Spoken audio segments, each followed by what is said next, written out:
Our first guest is a longtime Chicago Cub. He's a 17-game winner in 2000. I think it was 2008, maybe a little earlier. But he, of course, an all-star and also the host of Off the Mound with Ryan Dempster on the Marquee Network. Give it up for Ryan Dempster. Yeah! Yes. One of the great piano songs of all time, Jump, for Ryan Dempster. Yes, that is the intro to many a memory of Wrigley Field watched from my bedroom in Gibson's, British Columbia.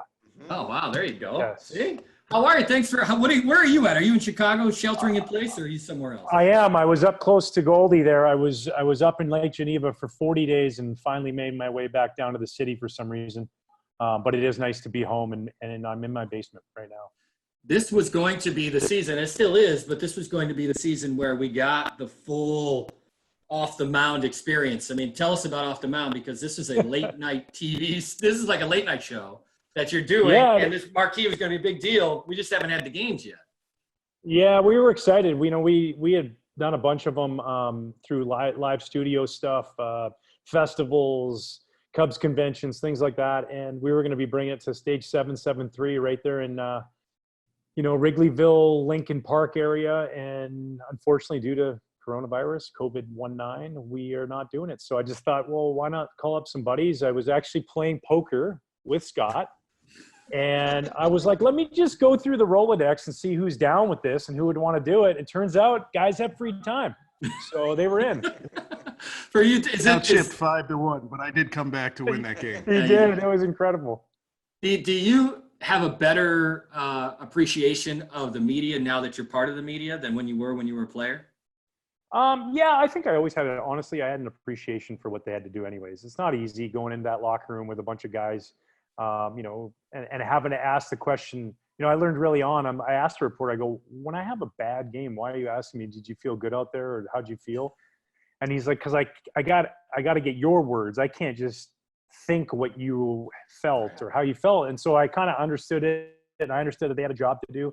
And that's why I think, as a player, that was always my responsibility, to be at my locker and answer those tough questions, even when you don't want to do it. But, being on the other side of it now, it is, because it's like, I try to not put these guys in a tough position and ask them a question where they get done and they're like, thanks, Dump, you just threw me under the bus, especially in today's Twitter world where, the haters come out in bunches. So it was, I do have a really good appreciation, especially for like journalists who get those tough questions, or, reporters get those tough answers.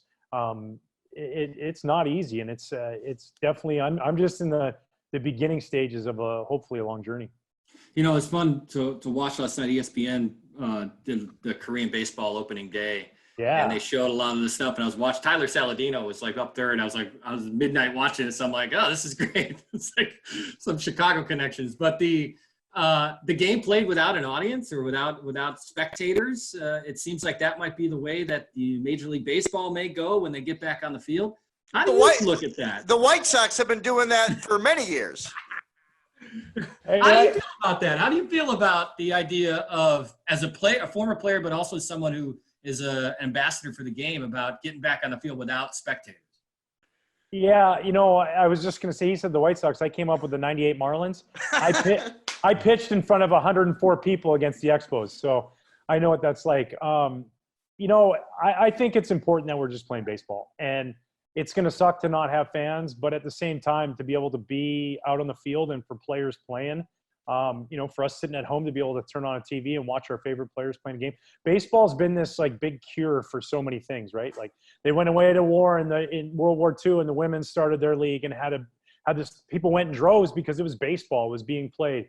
After 9/11, the magical home run by Mike Piazza at Shea Stadium, it was baseball that started rallying people back. And, tough day on a Friday, what did you do? You bolted out early and went to Wrigley Field for a cold beer, hot dog, and just take in the game, because that relieves stress. And we don't have that right now, and it sucks. And so I'll take a baseball game with no fans versus waiting till we can have fans, and then one day we'll get back to having fans in the stands. There was so much made of canceling the Olympics with the athletes being on a schedule and a routine. The idea that they needed so much time to lead up to Olympics game for their training and the regimen. Is it similar for professional athletes, big baseball players? Is there going to be a ramp up time for them to get into the flow before we even say play ball?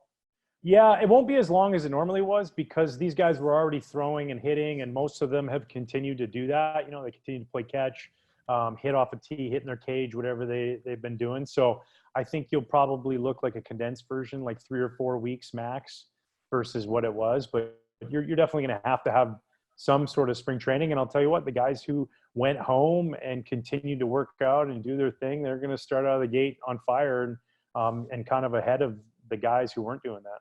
Yeah.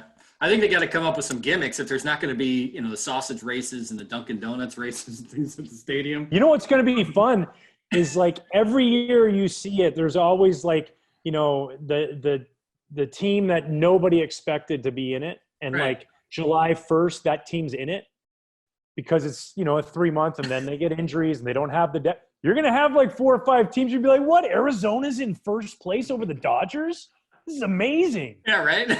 Kansas City? Like, holy cow. Like, it's going to be really cool to see these teams that nobody expected. Like, the Blue Jays got a chance in the AL East right now. It's awesome. You're right. That July 1st, it's for all those parts. That's Hope Springs Eternal, right? That should be Hope Summer Eternal or something like that. All right, before we let you go, I was talking to these guys beforehand, and I always want to get it from you, and I know that you've talked about this before, but I've always, as a baseball fan, love baseball. You are one of the only pitchers I've ever seen mess with your glove when you would come to the mound. I mean, you do the thing where you do this guy. And I was always like, are you the smartest guy or or is it a gimmick? I mean, is it actually working? So where'd that come from? Because I always was so curious about you being one of the only baseball players in the history of the game that has messed with his mitt like that. Okay. So I was throwing a bullpen in Mesa, Arizona before spring training, like in middle of January.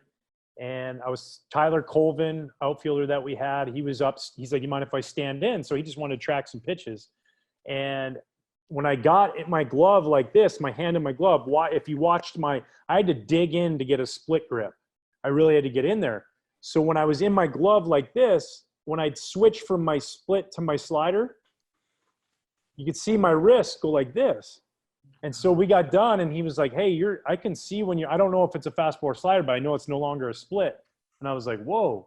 So I went home that night, and Kevin Millar, a good friend of mine, I was like, dude, what do I do, man? Like, I'm tipping that, but I don't have fingers to go in. He goes, just wiggle your glove a little. So I just started this little glove wiggle, and then next thing you know, I had Tourette's of the glove, and, it was like – guys were like, man, what is that thing you're doing? It messes with me. And I was like, that wasn't what it was for, but the fact that it's messing with you, cool, man. I love it. It works.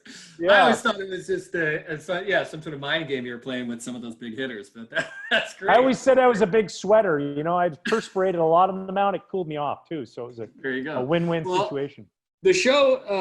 The show's called Off the Mound, and you're doing a lot of Zooms like this, which is great. Yeah. And hopefully we'll get to see it when the season starts in some form, in some way that you'll make it happen. And you also do so much great charitable work around town, and we'll make sure to put that up. Ryan Dempster, such a pleasure to have you here on the Pandemic Talk Show. Appreciate it, man. Awesome. Thanks, guys. I appreciate it. See you later. How great is this guy? Ryan Dempster's one of the best.